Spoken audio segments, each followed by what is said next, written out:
Ya segunda jornada de la Red Ecología Acústica México. Esta es la segunda actividad, la segunda charla especializada, en este caso con Jordan Lacey, un colega con quien hemos tenido la oportunidad de trabajar en varios proyectos y hemos también co-curado algunas actividades académicas, como en el ReSound, un track especial dedicado al sonido en agosto de este año en Aalborg University, entre otras muchas cosas.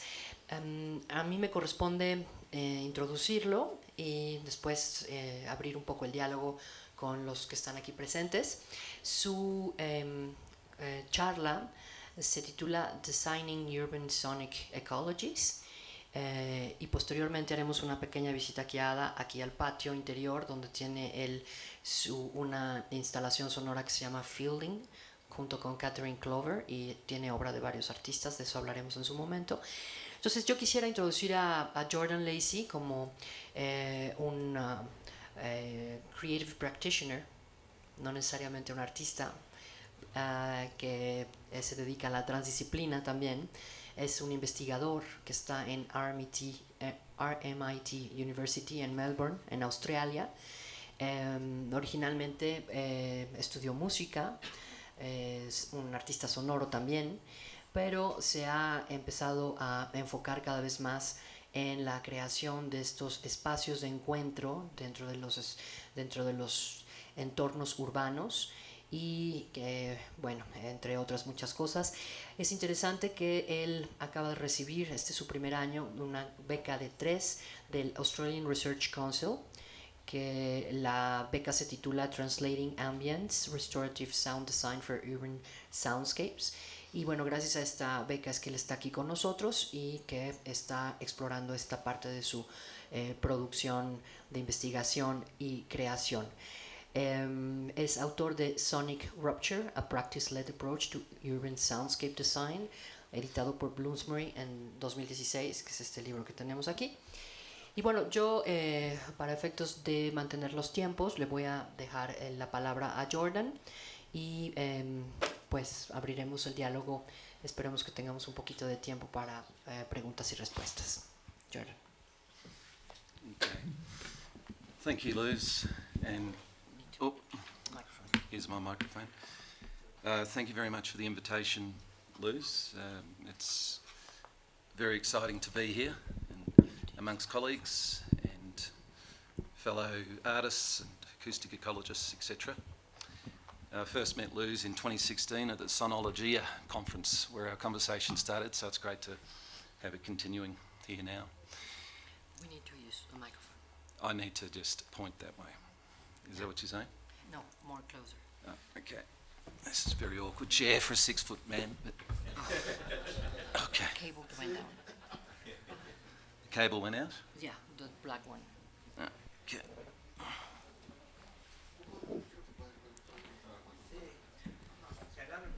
Do you want to grab your microphone with your hand? There we go. You want to grab Okay. the microphone with your hand? Can you hear me okay?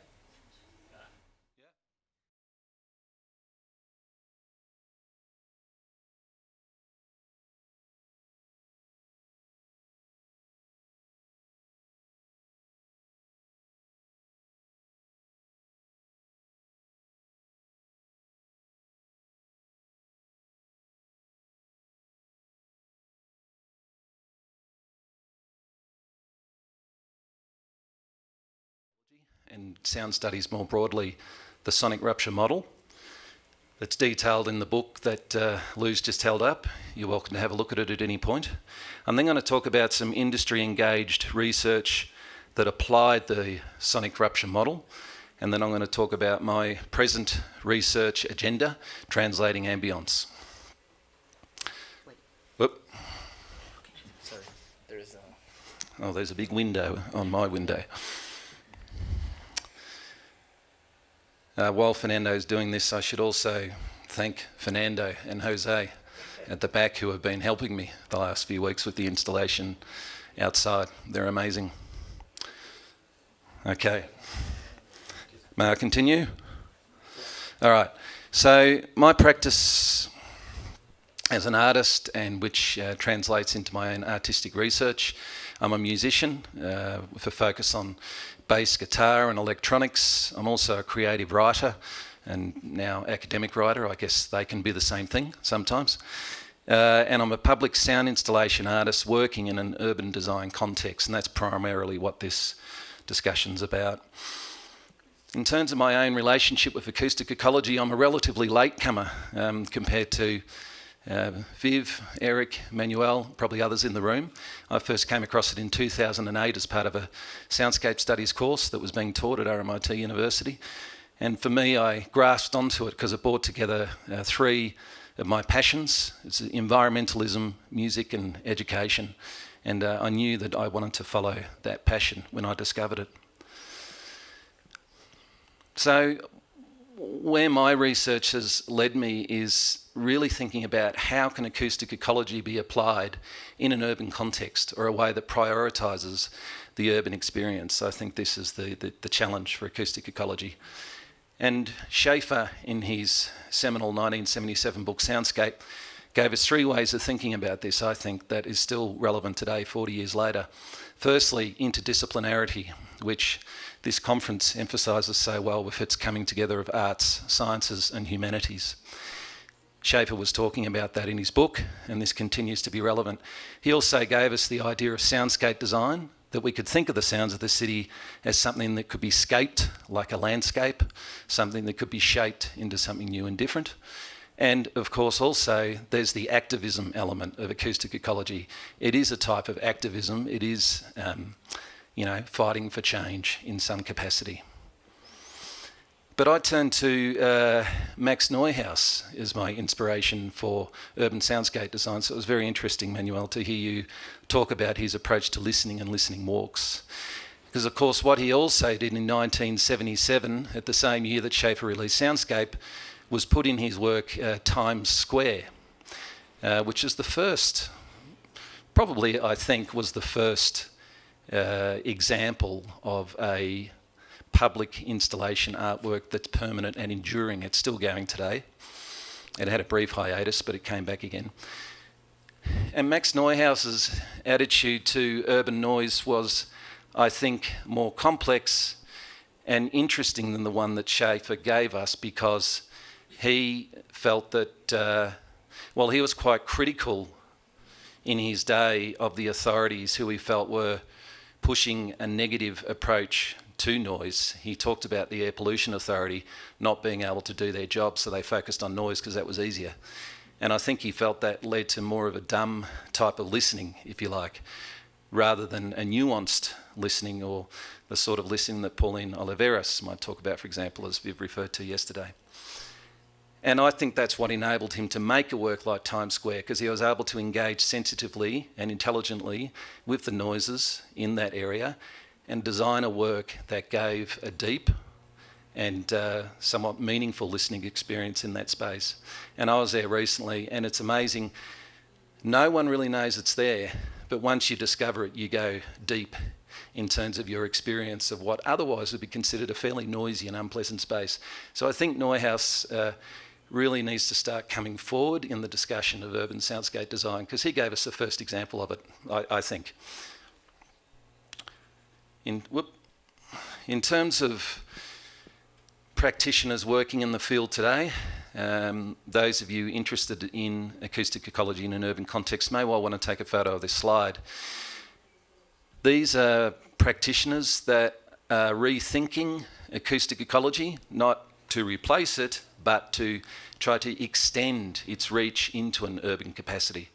So Gassia Uzunian from Oxford University, who teaches acoustic cities. Marcel Cabassen at Leiden University in the Netherlands, who inaugural professorial lecture called New Sonic Ecologies. My own work on sonic rupture, which I'll present today.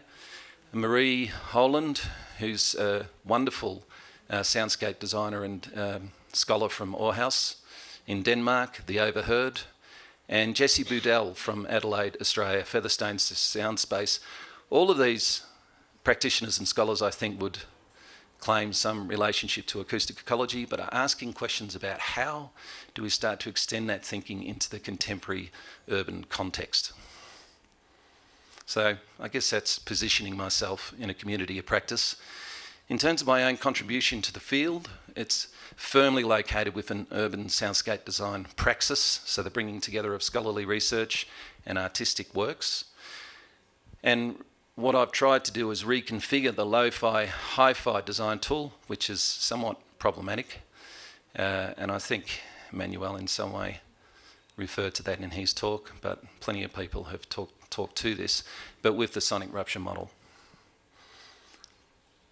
So, my PhD research, which was completed from 2011 to 2014, is pretty much summed up in chapter 3 of the book here. So I want to take you on that journey, if you like, of the artistic works that led me to this claim that the sonic rupture model may be one of many possible ways of interacting with the city. It doesn't just have to be the lo-fi, hi-fi tool, which also has its merits. This is the model, but I'll come back to that at the end. The main thing I want you to take notice of on your left is the subtraction, addition, transformation, passion and disclosure. And I'll discuss what that means later.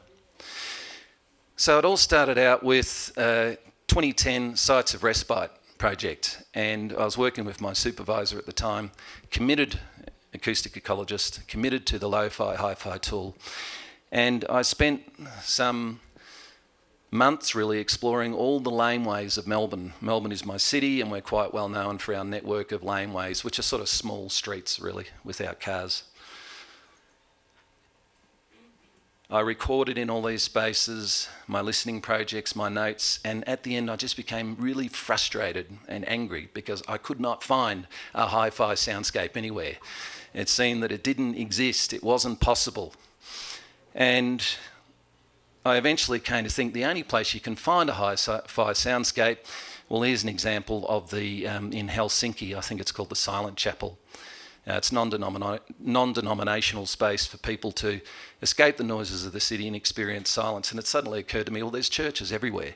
You don't have to be religious to visit a church and enjoy silence. It's accessible. But in the context of outdoor spaces, it seemed to me there was no such thing as a hi-fi soundscape. And I thought, the problem here is me and how I'm listening. I'm listening negatively. I've got to start to listen in a more affirmative way to the city if I'm going to do anything useful. But before I did that, I did confirm the lo-fi, hi-fi tool with one project called Subtraction. It was called Shutdown, which led to the subtraction approach. And there was this lovely exhaust fan, which you're going to hear in a moment, in RMIT University, that extracted car fumes from an underground car park into this open public space where students would gather. And it was very loud. And so I organised with my students to shut it down. It took about 3 months to organise a half-hour shutdown, which sounded like this. It's a pretty nasty sound, so brace yourself. You will hear the shutdown just as you can see it.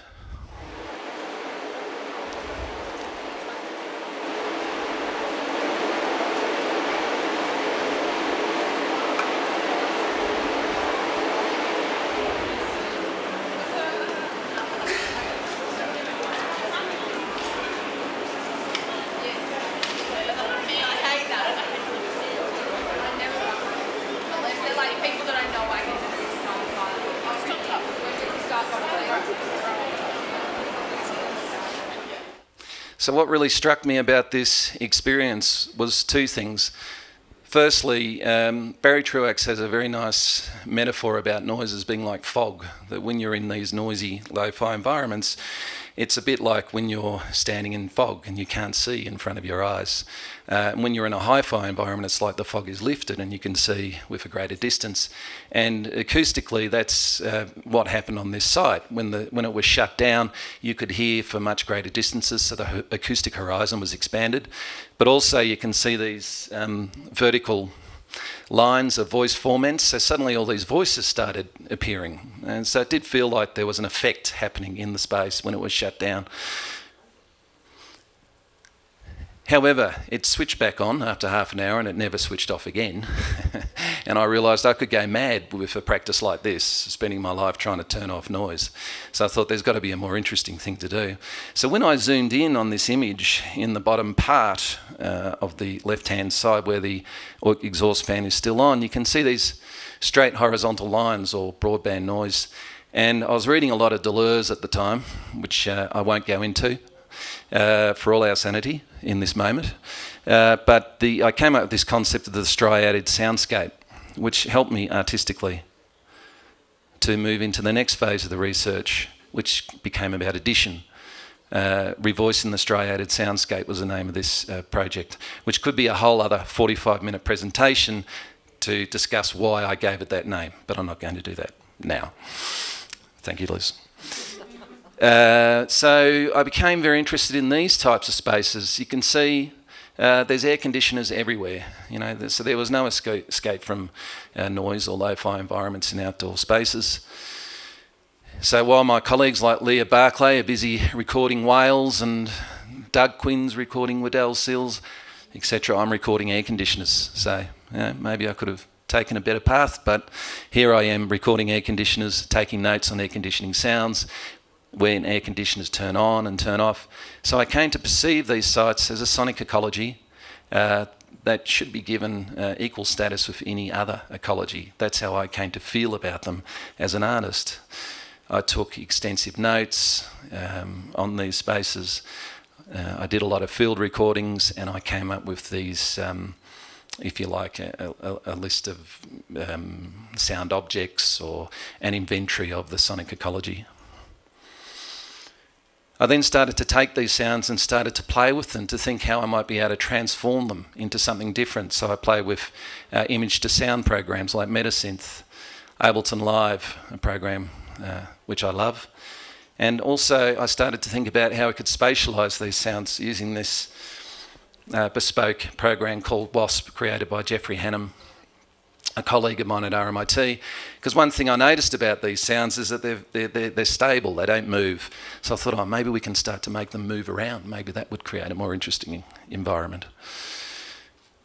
So then I had to think about how would I house these sounds in the urban environment, and it seemed very natural that they should be housed inside air conditioning units. And this is where the artist becomes the labourer. So I had to find my units. I then had to do a cut and paste job. I found 8 air conditioners, collapsed them into 4. I then had to find something to mount them on and integrate them into the laneway space. So you can see there's the Bose speaker, which is fully weatherproof, and the speaker wiring passed through the conduits, which would typically hold the speaker wire for an air conditioner. And this is what I came up with. 4 air conditioners in a quadraphonic array sitting inside a Melbourne laneway. This is where the mothership was, if you like, the computer driving the system.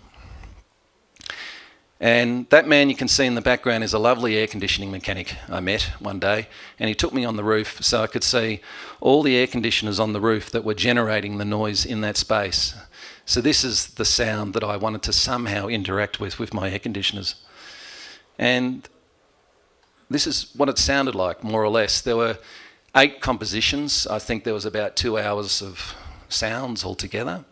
This is one of them called Rhythm. It's the most active one. You have to imagine these sounds skipping around inside the space, and these people walking through where they would just typically hear the whir of an air conditioner, they got to hear this instead.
Okay, so you can hear the birds chirping happily in the background, and you may argue, of course, that this is just adding another layer of noise on noise, and to some extent that's true, but it also provides an alternative listening experience in a space that would otherwise just be another droning laneway. And I think that the strongest relationship this work has in terms of precedence is Max Neuhaus's Times Square and what he was trying to do, I think, if I do say so myself. Okay, so this led to the next work, Subterranean Voices, which became the transformation approach. And this is where I was invited to do a work beneath Federation Square, a very strange environment, deep beneath the ground and aside a railway platform. I spent many weeks down in this space alone in the cold, listening, very much applying the same principle as the laneway, listening to the space, and this is the sounds that I could hear, the subtle drops of within these pipes, the passing trains, the PA announcements, train stop and take off, water gurgle, close passing trains, etc. This is a deep listening approach in terms of really tuning in and hearing what was there. And then I captured this group of sounds which I would use in the work. We made the space blue with the covering of the lights. It just felt like the appropriate mood for this underground space, and mounted 8 speakers throughout the area. You can see them here in some of these photos. I used MIDI foot pedals and MIDI hand controllers to essentially play back the field recordings I'd taken in the space. So my idea was to try to merge the field recordings with the existing sounds to transform the perceptual experience in the space. So again, very much similar to the laneway approach, how can we transform the way people listen, interconnect with and imagine the sounds of the city? This is the Ableton arrangement. This is the composition score, handwritten. And I'll just play one moment where it was just me, and directly on the other side of that wall was the Sandringham line, and there was a train parked there, and there was a train driver just on the other side of the wall to where I'm sitting. But of course the train driver doesn't know I'm there. And he hears these sounds and he responds to these sounds. So I'll just play that moment.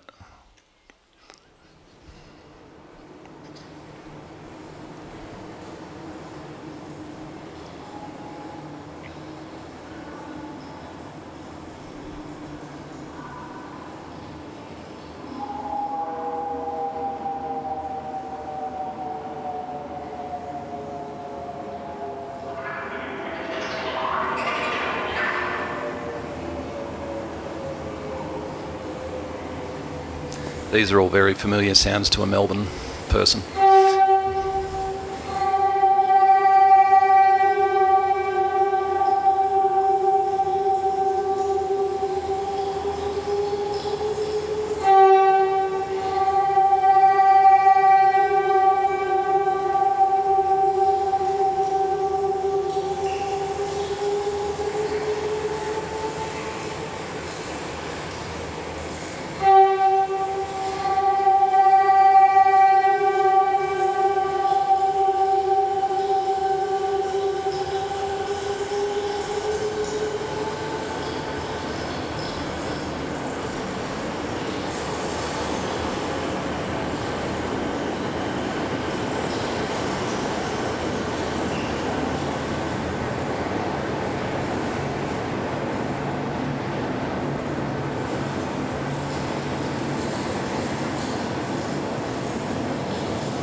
So,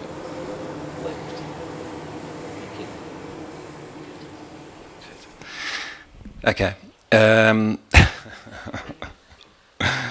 must have really been talking a lot. So I've lost my train of thought now. That was a good pun. I'll leave it there. Yeah. So I suppose what was important to me about these works is it gave me a sense of how noise, despite its frustrations and interruptions, could become a meditative experience through sound art intervention. And I think that that's the type of acoustic ecology approach to noise design I was looking for in those moments. Just very quickly, I won't play on these, but two other approaches that came through a work called Intimate Footsteps, which led to the passion approach, where you could sit in between two people rushing towards you and kissing with great passion, as you can see by the smiles on the faces. And this other work, mediumistic, which led to the disclosure approach, in which I worked with an artist who invited mediums into an old convent to talk with ghosts, and we recorded those conversations and played them back. Anyway, that's a whole other story. So very quickly, the model here, essentially through these 5 artworks, it led to these 5 approaches: passion, disclosure, subtraction, addition, transformation. And in the book, I go on with another chapter that lists many artists and architects and designers who I think have produced works that these 5 approaches can be framed in. And this model is now taught in some universities, particularly the practitioners I talked about earlier, just as a way really for students to, to trigger alternative ways of responding to the urban soundscape. Rather than that. So the lo-fi hi-fi tool is there within the subtraction approach, but then there's many other ways of thinking about what an urban space could be. All right, Luce tells me I have 10 minutes, so I'm going to have to be quick. But the second part, really, I want to talk about in the conclusion of Sonic Rupture. I talked about the ways that the sound artist and soundscape designer might actually start to create these changes in an urban context. What's possible? So I won a VC postdoctoral fellowship from my university to explore this idea. And on page 178, I suppose it's not really decorum to quote yourself, but anyway, here I go. Creation of sites that afford possibilities for collective acts of creative expression. So really the idea is, how does the sound artist not just operate in a gallery environment or some sort of prestigious academic environment, but how can the sound artist act in an everyday context, working with industry and also working with councils and government to create new listening experiences. So that's what we wanted to set out and do with this one. So in this one, we worked with a borough to the southeast of Melbourne, and we essentially dug a big hole in the ground next to a community centre that was being built. And in this hole, we put in a carved piece of basalt or bluestone, and in this bluestone there's 4 aluminium strips inlaid, and essentially what it does is it turns it into like a giant touchstone, which is the name of the work. And when you touch this stone, it sends an electrical signal through the box that you can see on the right. And it causes 2 metal plates, which were installed either side of the touchstone, to vibrate.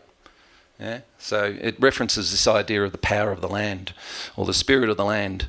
So when you stand on these metal plates, you touch the stone, your body vibrates, but also these 2 speakers that you can see at the bottom would play sympathetic frequencies for the ear. So there was sounds for the body, sounds for the ear.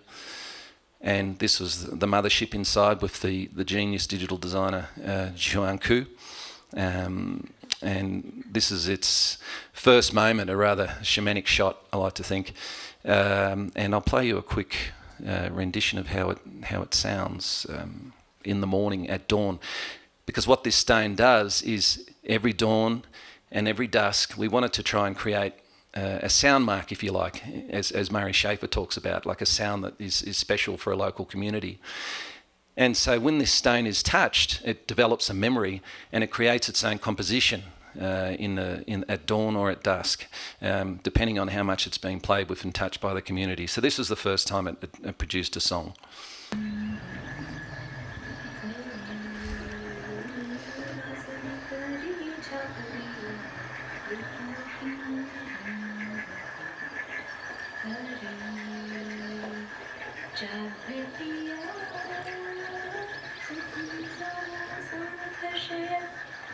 So the sounds, all the nature sounds you can hear are from a nearby wetland that we imported into this space.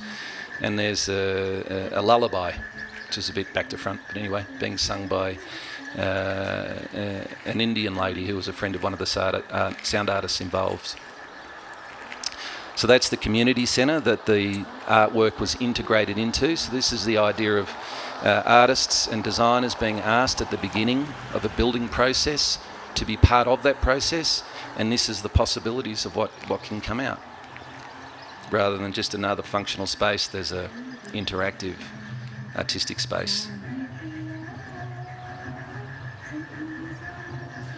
It's also vandal-proof. It's a stone and metal, so pretty difficult to destroy so far. Okay, my second example is noise transformation. So on page 179, I set myself this goal, if you like. How can we network creative encounters across the urban?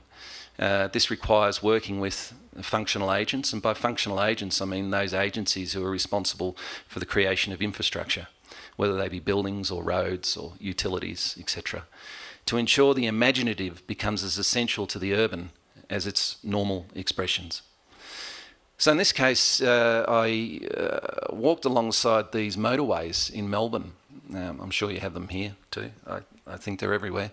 And of course, what is interesting about these motorways is that they have these noise walls, and they're designed to reduce the traffic noise by about 6 decibels, which they do very effectively. They halve the loudness level. But they still have residual noise, which creates fairly uncomfortable environments. And those environments tend to be left isolated, unused and overgrown, as you can see from some of these images, although some of them there's parklands, small patches of grasslands that aren't really used.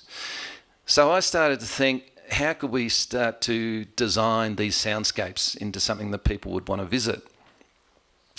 So again, familiar theme, listening, field recording, note-taking. And we got to work with the wonderful Stephen Moore, who some of you will know, a sound designer from Chicago who famously worked with Merce Cunningham. He came and joined us, and we worked in a laboratory to do 2 things. We worked with an engineer who was trying to cancel noise. That doesn't really work unless you got noise-cancelling headphones on. That's another story. But we also work with Stefan to design these transformations. So the idea is you would take a live feed of the noise, pass it through a computer-based algorithm, and then you would play back out into the environment transformations of the existing noises. So we tested it in this laboratory situation first, came up with a few transformations we thought were the most effective. And then we created a sort of a showcase in one of these environments in Melbourne and invited a lot of industry agencies down to experience this. We also did the same thing in Sidney. You can see here the arrangement. So there were 4 speakers, quadraphonic array. We sat people in the middle. And this I love, because what you actually see here are the executives of Transurban and Macquarie Bank, who would be 2 of the biggest money-making organisations in Australia. And here they are sitting in, a fairly run-down environment, intrigued by what they were hearing. And so I'll play a bit of that. It starts off with natural traffic sound, if you like, and then I think there's 3 transformations, play one after the other.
So playing back field recordings of an installation is like taking photos of a painting, right? I mean, you can't really capture what it's like in the actual experience. But the main things to point out about this is that these are meant to be highly localised so that they wouldn't become invasive in terms of going into other people's houses. It's really like a first stage of design.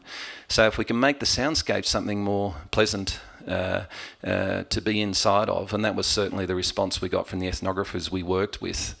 People did claim that it made them feel less anxious or more likely to be in the space, but that's only after 3 days. You'd need it to go for months to know for sure. But what's important is that we had these executives sitting down, listening, and taking seriously the notion of a sound environment as being critical to people's health and well-being in the city. So just very quickly, a bridging project to the third part of my talk. It's relevant to what we're going to see outside. It was called Fielding. It's so great to have Viv here, who is actually one of the contributing artists to this work. I work with Catherine Clover, who some of you will know, who's a wonderful sound artist based in Melbourne. And what we did with Fielding is I'm going to tell you that later. I just wanted you to see that image really so I can relate to it later. All right, so please take a mental note of this image. So this brings me to the third part of my talk. And I'm going to get a little bit theoretical here, so bear with me. It does finish with playing back a work, which is the last work in the series of this talk. So this has been funded by the Australian Research Council DECRA Fellowship, which is a fairly prestigious grant in Australia, and they're pretty rare for artists and designers to get it. So I'm making the most of it, and it's what's brought me here to present here. At this conference. It's titled Translating Ambience, Restorative Sound Design for Urban Soundscapes, and the ambience term, I purposely use that spelling because it comes from Jean-Paul Thibault's work with ambience theory, which is similar to the atmosphere theory put forward by Gurno Burma. It's coming from an architectural perspective, and it's getting us to think about how sounds and more generally our senses enable us to create alternative relationships with environments. So rather than just thinking about it as structures or objects, we think about it through perception. So if we look at classic definitions of nature and urban, coming straight from the web, bear with me here, this will make sense. We'd say that nature is the phenomena of the physical world collectively, including plants, animals, the landscape, and other features and products of the earth, as opposed to humans or human creations. And a definition of the urban would be in relating to or characteristic of a town or city or the built environment.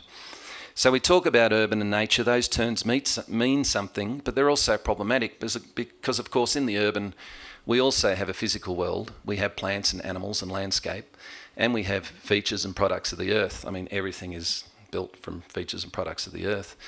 And equally in nature, we have roads, we have utilities that are familiar to an urban environment. We also have in both spaces air, sunlight and sound, etc.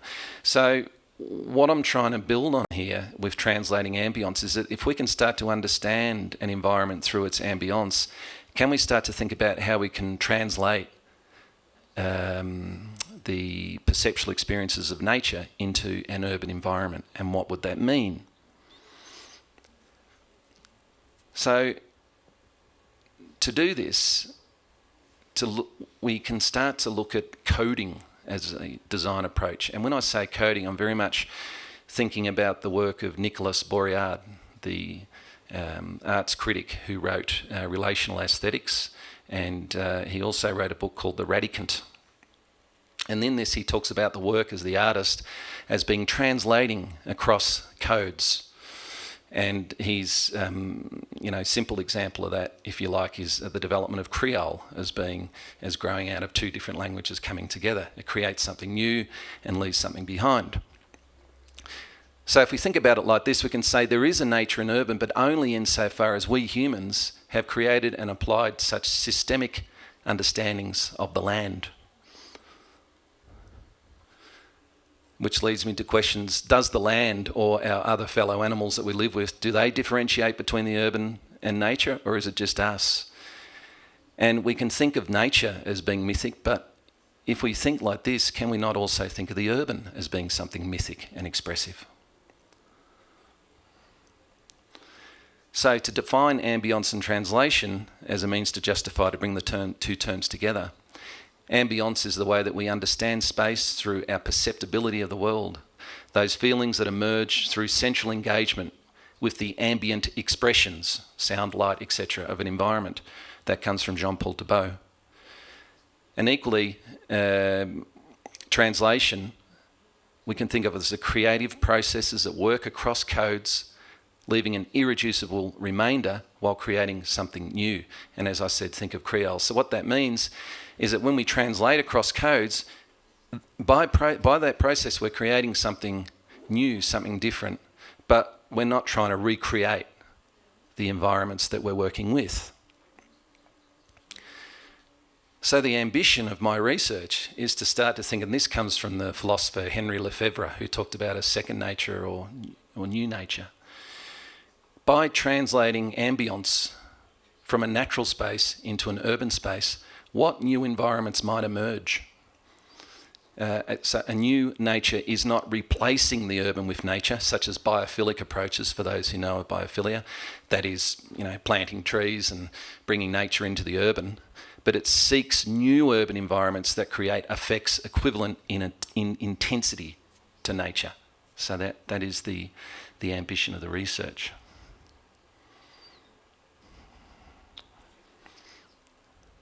So, as an example, I just curated an exhibition in Melbourne called Translating Ambience, and I still have some catalogues. And please, it would be great to see all these go because they're left over and I have more. But there's essays in here by Jean-Paul Thibault, also the well-known ethnographic scholar Sarah Pink, sound artist Philip Samatzis, and a statement by myself and a statement from all the artists involved in the work. So please come and grab one. And my work in this exhibition was called Cold, and I'm going to talk about that in the Sound and Immersivity conference on Friday. So I won't say too much because I imagine many of you will be there. Is that right? Yeah, right. I thought there'd be two different audiences, and so I realised I'm possibly going to repeat myself on Friday. But anyway, I'll worry about that then. They're different audiences. Okay, good. So this is me in the Alpines, which are mountains in Victoria, collecting sounds. I was there as part of the Bogong Masterclass run by Douglas Quinn and Philip Samatzis, who were two acoustic ecologists working in very different domains, approaches. So I learned a lot from being with them. And this area here was like a natural clearing, like a linear clearing, and there was a river running under the ground. So I have the microphone there that's taking a ambisonic recording. And I also have with me hydrophones. And what I discovered were all these little nooks in the ground. And so I dropped the hydrophones in to record these nooks, if you like, which I'll talk about in more detail on Friday.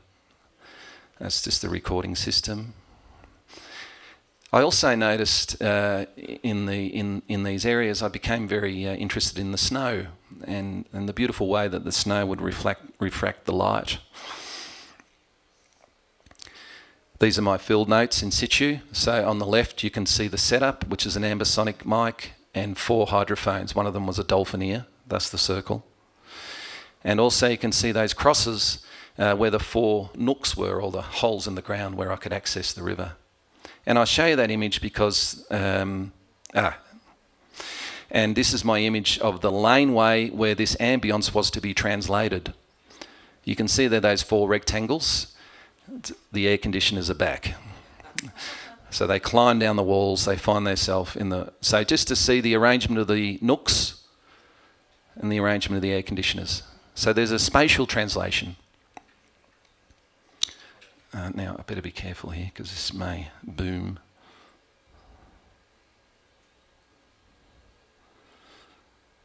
So this time in the air conditioners we put LED lights that was synchronised to the hydrophone sounds. So we're trying to create that impression of the refraction of the snow, and also the way that light reflects off the surface of water. Quite hypnotic. And of course, as each of the 4 nooks had its own hydrophonic recording, the lighting patterns for each air conditioner were different. And this was more or less what it sounded and looked like.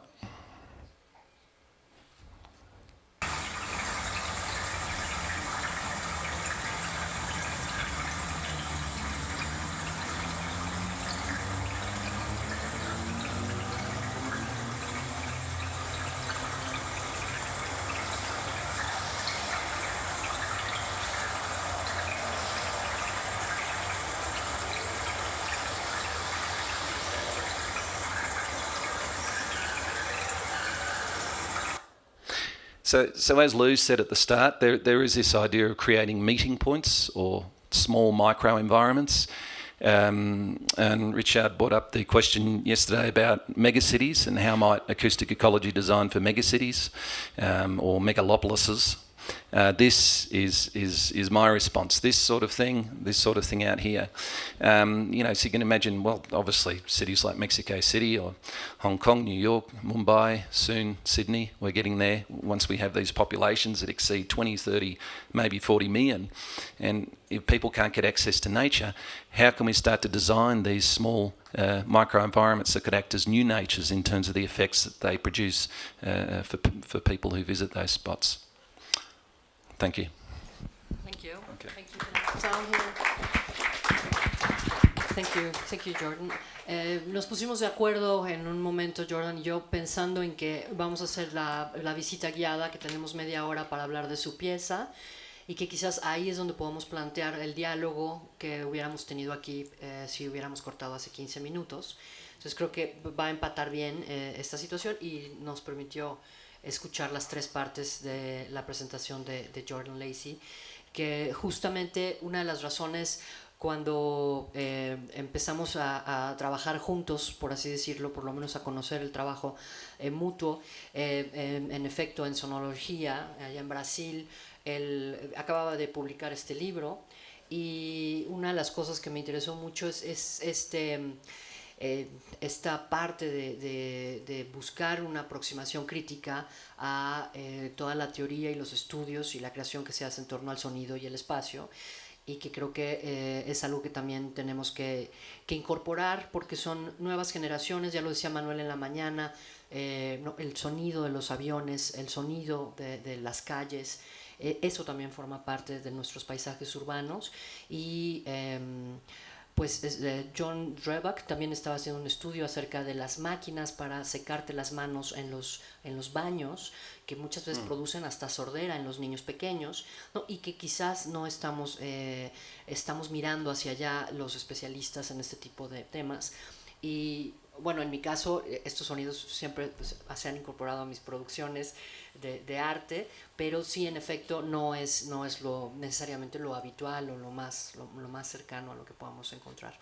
Entonces, yo quisiera agradecer nuevamente a Jordan que esté aquí con nosotros, que haya aceptado esta invitación para estas primeras jornadas de la REA. Yo creo que tener la oportunidad de escuchar a académicos de distintas generaciones con distintos acercamientos al tema es fundamental, porque también entre los miembros venimos de todos los ámbitos, ¿no? de la ciencia y de la creación. Entonces creo que justamente este tipo de aproximaciones son muy enriquecedoras para nuestros posibles diálogos de mañana, por ejemplo, ¿no? Entonces yo quisiera thank you again. Thank you. I really appreciate the effort and also the fact that you put together that sound installation. El hecho de que haya aceptado también participar con una obra para tener un acercamiento al trabajo también de otros artistas.